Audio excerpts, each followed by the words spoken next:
The crash and the plague. The emergency beacon screamed through the darkness of space as Marcus Chon's research vessel spiraled toward the unknown planet below. Behind him, Earth was nothing but cosmic dust and bitter memories. The viewing port showed only the approaching surface of Zerion Prime, a world that glowed with strange crystalline formations that pulsed like a heartbeat. Marcus gripped the failing controls, his knuckles white with effort. The ship's hull groaned under the stress of atmospheric entry, and sparks flew from damaged systems around him. He had been the last engineer to escape Earth's destruction, carrying with him the accumulated knowledge of human technology and the desperate hope of finding a new home among the stars. The impact threw him against the bulkhead, and darkness claimed him. When consciousness returned, Marcus found himself surrounded by beings unlike anything he had ever imagined. They stood tall and elegant, their bodies composed of living crystal that refracted light into rainbow patterns. Their faces were humanoid but ethereal, with features that seemed carved from precious gems. The largest among them stepped forward, her crystalline form shifting from deep blue to warm amber as she approached. "Strange visitor," she said, her voice like wind chimes in a gentle breeze. "You have fallen from the sky at our darkest hour. I am Zara Veltar, daughter of the High Mayor of Luminheart. You are hurt, but alive. This is good, for we have great need of those who still carry the spark of hope." Marcus struggled to sit up, his head spinning. Through the shattered viewport of his ship, he could see a magnificent city rising from the planet's surface. Towering spires of crystal caught and amplified the light of 3 suns, creating a symphony of color that took his breath away. But something was wrong. Dark patches marred the city's brilliance, like ink stains spreading across a masterpiece. "What happened to your city?" Marcus asked, his voice hoarse. Zara's crystalline features darkened with sorrow.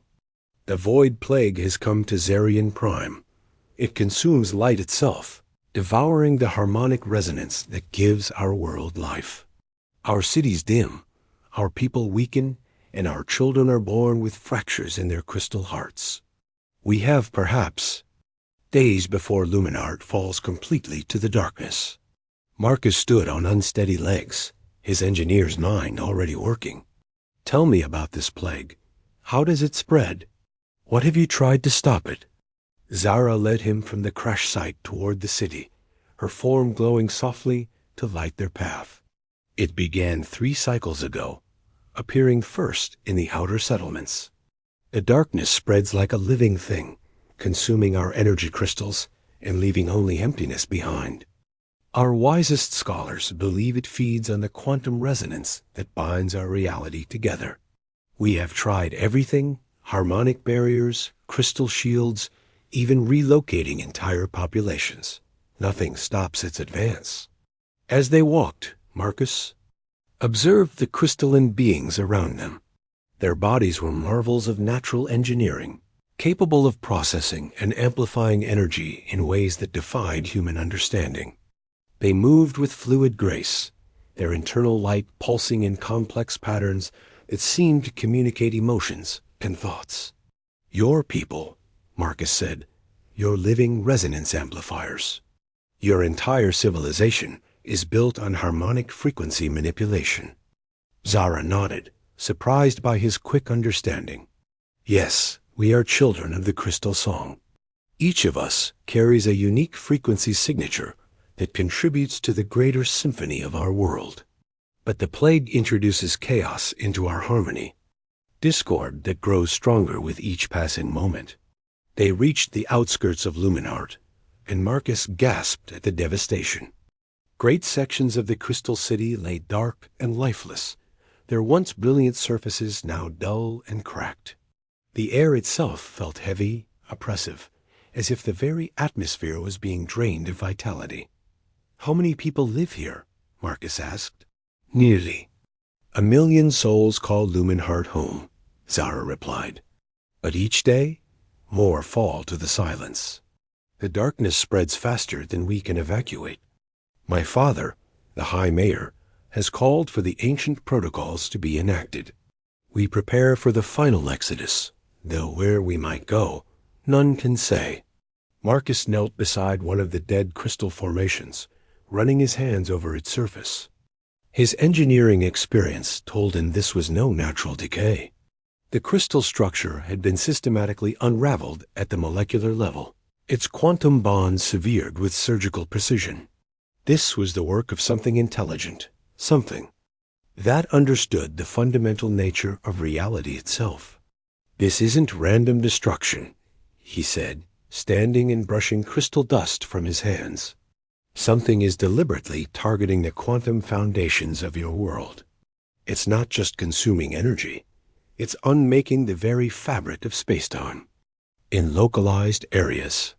Zara's amber glow shifted to deep purple, indicating distress. "You speak of concepts our greatest minds have only theorized about.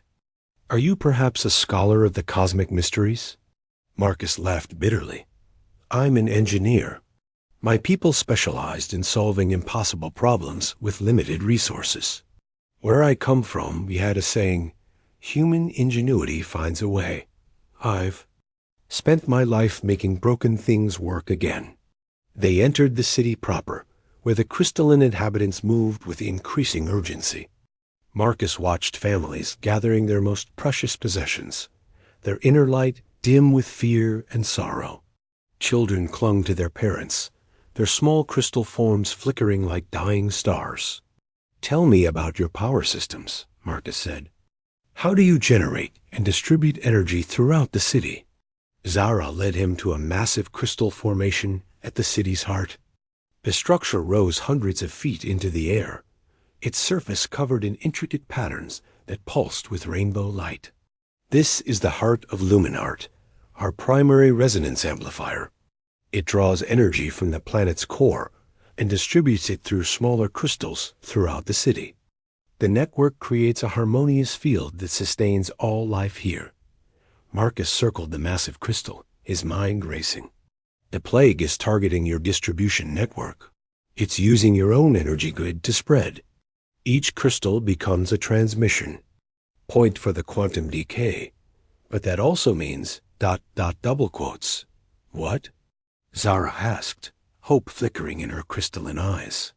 "It means we can reverse the process. If I can create a counter-resonance, a frequency that reinforces quantum bonds instead of severing, then we can use your own network to distribute the cure. But I'll need access to your most advanced technology and a way to synchronize with your planet's natural frequency." Zara's form blazed with sudden brilliant light. "You truly believe you can save us?" Marcus met her gaze steadily. "I don't know if I can, but I know I have to try. My people are gone. My world is dust. But maybe I can prevent yours from suffering the same fate. Sometimes all it takes is one person willing to stand against the darkness." Over the following hours, Marcus worked with desperate intensity.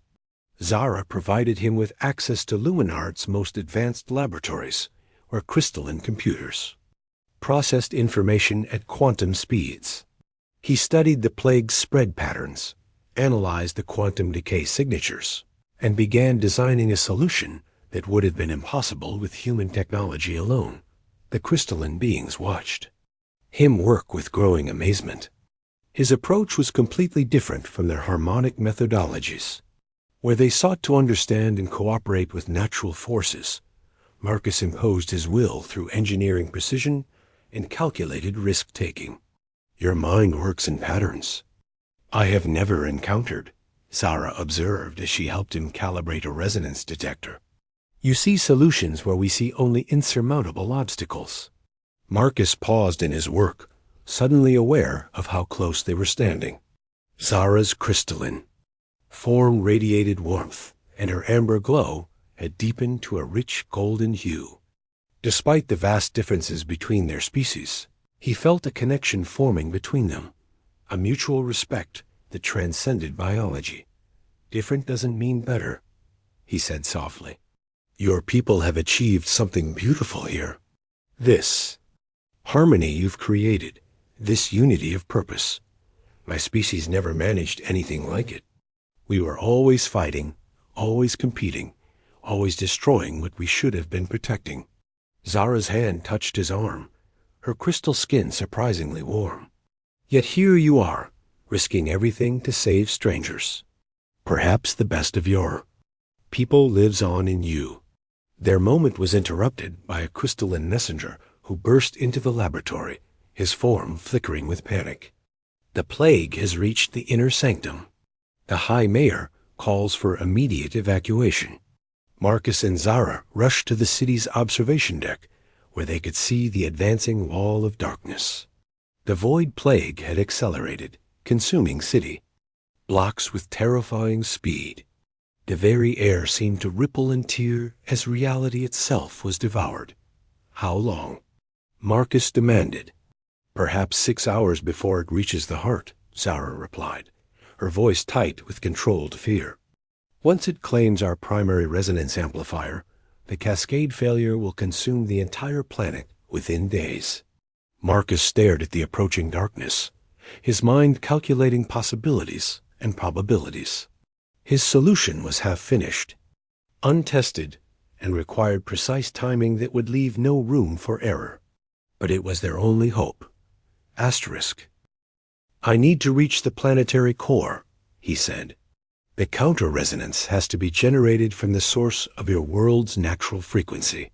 It's the only way to create a pulse strong enough to cleanse the entire network. Zara's crystalline form went completely still. The core is thousands of miles below the surface. A journey would take days we do not have, and the pressure would crush any living being long before reaching the destination. Marcus turned to her with a grim smile. Then it's a good thing I'm not planning to make the journey in person. I'm going to build a resonance bomb. Asterisk the solution and the binding. The crystalline beings of Luminart had never seen anything like Marcus's work. In the space of 4 hours, he had transformed their most sacred meditation chamber into a fusion of human engineering and crystalline technology. Cables snaked between towering crystal formations, and jury-rigged human components sparked and hummed with barely contained energy. This is madness, muttered Elder Corvash, his ancient crystal form flickering with disapproval. He desecrates our most holy spaces with his crude mechanical devices. Marcus didn't look up from his calculations. Your holy spaces are going to be consumed by the void in 2 hours if this doesn't work. Sometimes you have to choose between reverence and survival. Zara knelt beside him, her golden glow providing additional light for his work. Explain to me once more how this device will function. Marcus pointed to the central component, a crystalline matrix he had modified with human quantum processors. This is the resonance amplifier. It will generate a counter-frequency tuned to your planet's core harmonics. When I detonate it at the precise center of Zarian Prime, it will create a quantum shockwave that travels through your crystal network, reinforcing molecular bonds instead of severing them. And the risks? Zara asked quietly. Marcus's hand stilled on the controls. The energy release will be enormous. If my calculations are off by even a fraction, the shockwave could shatter every crystal on the planet. Your people would survive, but your civilization would be reduced to rubble. And if you do nothing, the void consumes everything within days. No survival, no civilization, no hope. Zara's form blazed with sudden determination. Then we trust in your human ingenuity. Tell us what you need. The next hour was a frenzy of preparation. Marcus's device required precise placement at the planet's core, but conventional transport was impossible. Instead, he designed a quantum tunnel system that would fold spacetime, creating a direct pathway through the planet's interior. This is beyond our understanding, admitted High Mayor Veltar, Zara's father. The massive crystalline being stood nearly 12 feet tall, his form a magnificent blend of sapphire and diamond. We can provide the energy you require, but the implementation must be yours alone. Marcus nodded, sweat beading on his forehead, despite the cool chamber air. I'll need to guide the device personally through the quantum tunnel. The alignment has to be perfect, and the timing window is measured in microseconds. You mean to journey to the core yourself? Zara asked, her golden glow flickering with alarm. No, Marcus replied, his voice steady despite the magnitude of what he was proposing. I mean to project my consciousness through the quantum field, maintaining a neural link with the device until the moment of detonation. It's the only way. To ensure precise placement. The chamber fell silent, except for the ominous rumbling from outside, where the void plague continued its relentless advance. Through the crystal walls, they could see the darkness reaching toward the city's heart, reality itself bending and warping under the entity's influence. The neural link will burn out your brain, Zara said softly. You will die in the moment of success. Marcus met her gaze, seeing his own reflection in her crystalline eyes. Maybe. Or maybe human neurology is different enough to survive what would kill other species. Either way, it's a better death than watching your world end. Zara's hand found his, her crystal skin warm against his flesh. There must be another way. We have only just found each other. I will not lose you to the void. You won't lose me, Marcus said, squeezing her hand gently. If this works, I'll be part of every crystal on your planet. My consciousness will be woven into the quantum structure of your world itself.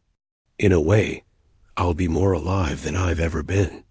The resonance amplifier hummed to life, its crystalline matrix glowing with unprecedented brightness. Marcus took his position at the control center, neural interface crown settling onto his head with the weight of destiny. Around him, the crystalline beings of Luminheart gathered in solemn witness. Initiating quantum tunnel, Marcus announced, his voice echoing through the chamber. Target depth, planetary core. Countdown begins in 10 seconds. The chamber filled with harmonious singing as the crystalline beings added their voices to the device's resonance. Their combined frequencies created a symphony of hope that touched Marcus's soul, giving him strength for what was to come. 5 seconds, he called out. 4, 3, 2, 1.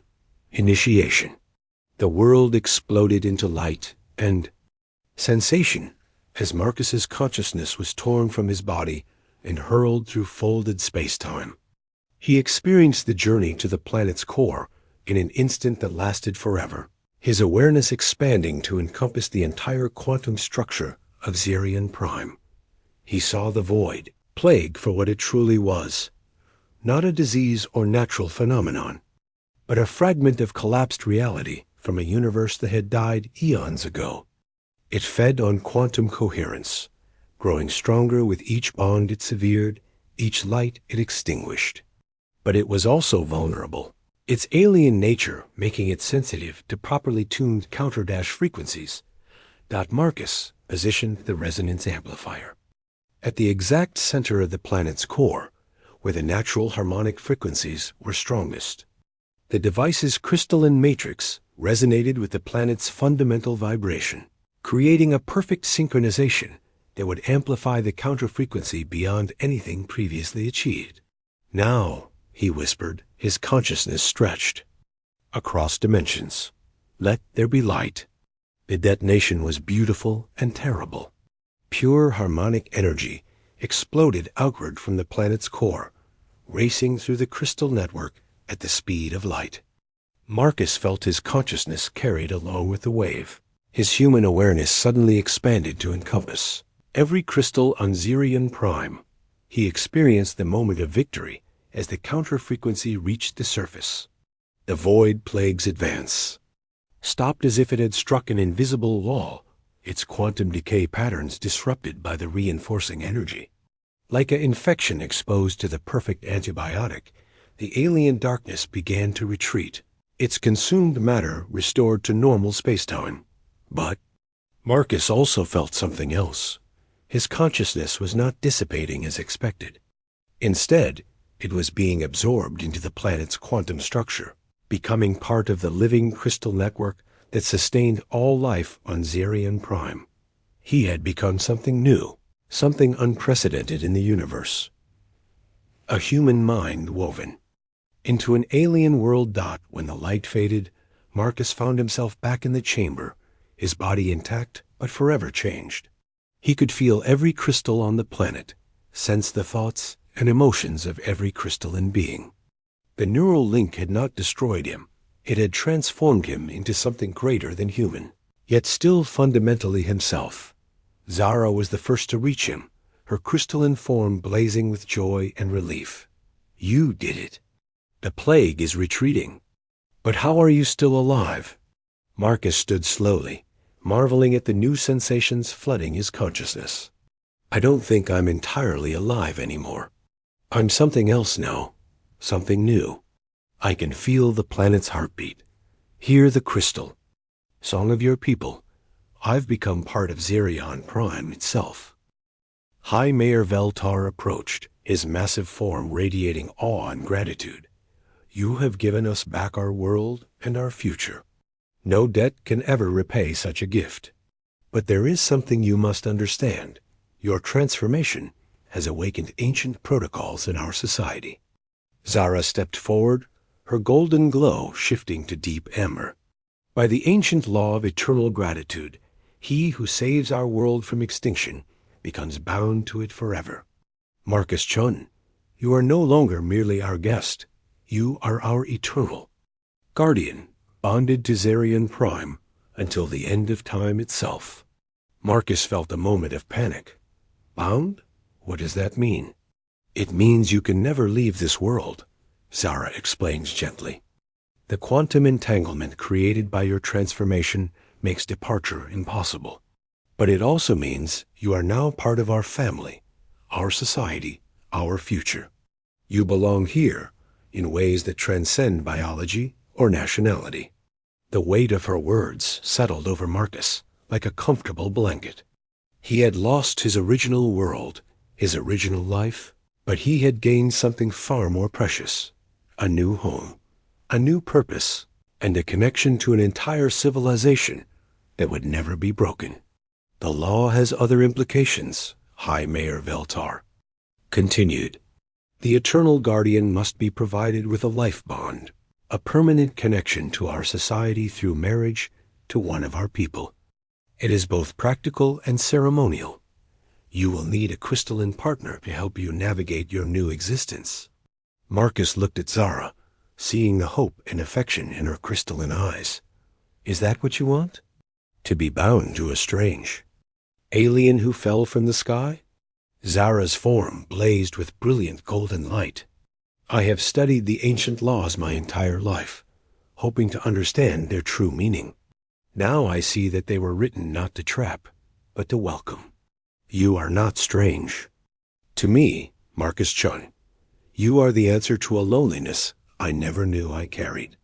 She stepped closer, her crystalline hand finding his transformed flesh. "Will you accept the bond? Will you become part of our world not just in body, but in heart as well?" Marcus felt the rightness of the moment resonate through his enhanced consciousness. Every crystal on the planet seemed to pulse with anticipation, waiting for his answer. He thought of Earth, of everything he had lost, and realized that sometimes the greatest gifts came from the most unexpected places. "Yes," he said, his voice carrying across the quantum network to every being on Zerion Prime. "I accept the bond. I choose to stay, to build a new life among the stars." The celebration that followed was unlike anything in the planet's history. The crystalline beings sang in harmonious joy, their combined voices creating a symphony that could be heard across continents. Marcus found himself at the center of it all, no longer an outsider, but a welcomed member of a family that spanned an entire world. As the festivities continued, Marcus and Zara stood together on the observation deck, watching the last traces of the void plague fade into nothingness. The city of Lumenhart gleamed with restored brilliance, its crystal spires catching and amplifying the light of 3 suns. "Do you regret it?" Zara asked softly. "Giving up your freedom for our survival?" Marcus considered the question carefully. "I didn't give up my freedom. I traded one kind of freedom for another. I'm no longer free to leave, but I'm free to belong somewhere. After watching my world die, that's a gift beyond measure." Zara's crystalline form shifted to warm amber, indicating deep contentment. "Then welcome home, Marcus Chun. Welcome to the first day of forever." As the alien sun set over Zarion Prime, Marcus felt the truth of her words resonate through his transformed consciousness. He had lost everything and found something better. He had saved a world and been saved by it in return. In the end, perhaps that was what human ingenuity was truly about. Not just solving problems, but finding hope in the most impossible circumstances. The last engineer's gift had been freely given, and in return, he had received the greatest gift of all, a place to belong among the stars. Asterisk.